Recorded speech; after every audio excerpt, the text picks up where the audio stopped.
Y'all, Grumpies, here we are. Week one is in the books, highly anticipated. As far as I'm concerned, it was like a major letdown for my team, especially. But we're gonna get into that in a few seconds. We made it through Hurricane Irma, so kudos to everybody who stuck through it and just bunkered down and we made it through that. It was supposed to be a lot worse than it was initially, and it did some damage, but I think overall we prevailed, uh, and it's done. It messed up our first week of football. It sure did because a lot of us were without power. Fortunately, I had power, but the cable was in and out, so it really didn't count as far as watching football. But it tried to mess it up, but we had our lineup set, and all we had to do was check on Monday when the power came on, or maybe today for some people, and see what our teams did. I'm gonna give you a brief recap of what happened. I'm gonna tell you right now, man, the Bathroom Bandits did not fare well in Week One versus the Men of Steel. I had two amazing performances by my two wideouts, Thielen and Diggs.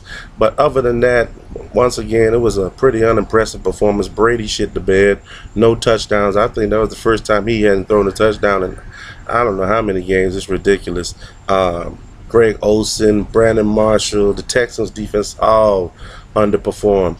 And Men of Steel really had two good performances, great performances. Todd Gurley, which was 20 points, and DeAndre Hopkins did pretty decent with 18, but the Rams defense is what made the difference.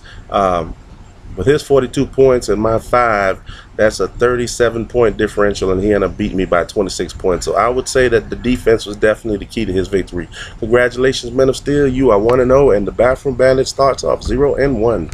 And on to the next one. Paradise Raiders versus Jess Keating. Jess Keating, I don't even know what's going on with this dude. I don't know if he's in or he's out. I don't know if he's setting his lineup. I know he didn't show up to the draft. He hit us up afterwards and said he was on a flight, but I haven't heard from him since. I haven't gotten any call about a league fee payment or anything. So I don't know what's going on with Jess Keating, but nonetheless, Paradise Raiders, you defeated him this week.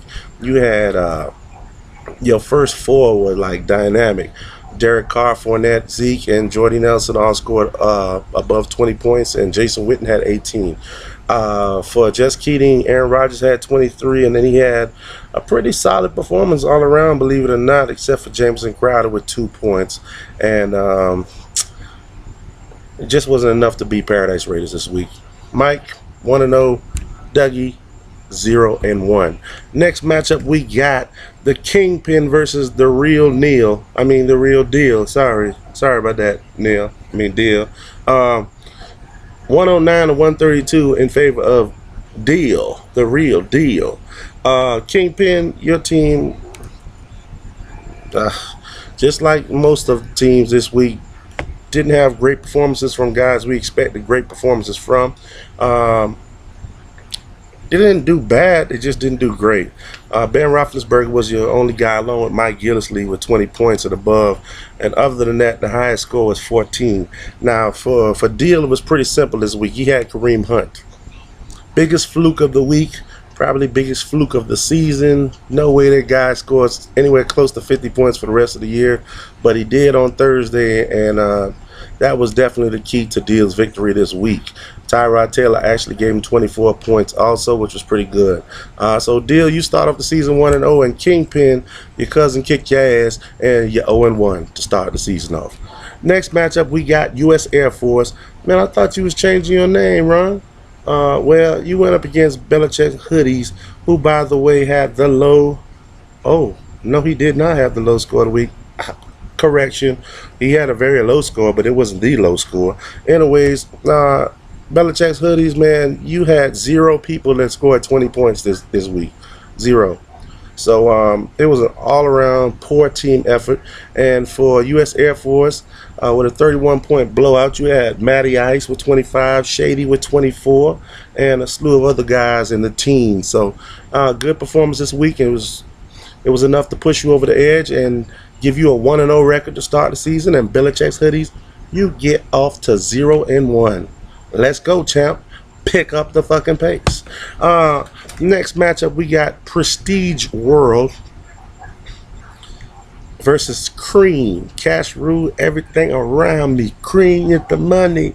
Dollar bills, y'all. Anyway, Prestige World. Tyreek Hill, 28 points. Steelers defense, 33 points. Basically, that was the core to your victory. You also had like 6 guys that have scored in the team. So really good overall team effort despite Russell Wilson and his 9 points. And for Cream, Marcus Mariota with 20, AB with 33, and the Ravens defense with 35 just wasn't enough to make up for the poor performances by Bilal Powell, Dez Bryant, Eric Ebron, and Alshon Jeffrey. Dude, Eric Ebron has to be the biggest fucking dickhead in football, man. Every year they set this dude up for success, and every year he fails, man. This dude is on a Detroit team that's scoring 35 points. You know, in every preseason they amping this dude up. You know how many points he had? 2 receptions for 9. Dude didn't even get 10 yards. The team scored 35 points. Eric Ebron should be on the waiver wires. He's a fucking bum. Cream, you started the season 0-1. Prestige Worldwide or whatever the fuck your name is. You start the season 1-0.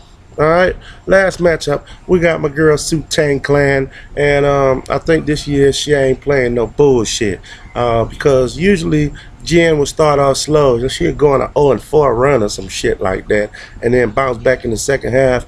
But fortunately, she came on strong this week. By the way, I got to give it to Dewey for having the high score of the week with 151. Jen was right behind him with 148 points. And Gang Green, Mr. Chris Thompson, had the low score of the week, just as the Jets did. So you followed suit with your team. Oh shit. You had Breeze with 20 points, and pretty much that was all she wrote. The Bills defense, who played against your Jets, had 17 points, and that was the next highest score. Everybody else was 10 and below. Sutang, you had Stafford with 39, Golden Tate 22, Eagles defense 34. Good job. You start your season off 1-0, and Gang Green, you start your season off 0-1. Now, hold on now, I'm doing my little podcast. I don't need y'all to come here making all that noise. You free school K Corporations. Kelly, get out of here so I can do my thing. That's my daughter, and she's just acting an ass right now. Anyways, like I was saying, I see a couple IR guys out there. We do have an injured reserve spot. So if anybody wants to drop any of the players that's in the IR in that spot, you can. The player have to be designated IR or PUP to be there. They just can't be hurt. I had to specify that because I don't want y'all just putting guys that got a sprained ankle in there. That's not gonna cut it. They have to be either injured reserve or PUP. So if you got one of those guys in your roster and you want to put them in your injured spot, please do. So you won't have to take up a roster spot with that. You have one IR spot for the roster, and that doesn't count against your total roster. So there you go. That's it. We had a successful week. I'm ready for week 2 to start because my week 1 was not happy. You know, I don't like taking L's. Bathroom Bandits does not like taking L's. I'm telling you. So I'm coming back with a vengeance. I ain't look at the schedule. I don't know who I play next week. But whoever it is, beware. I'm coming for that ass. All right. I'll see y'all next week, next Tuesday, for the week 2 recap. Everybody set your lineups. And good luck. Peace.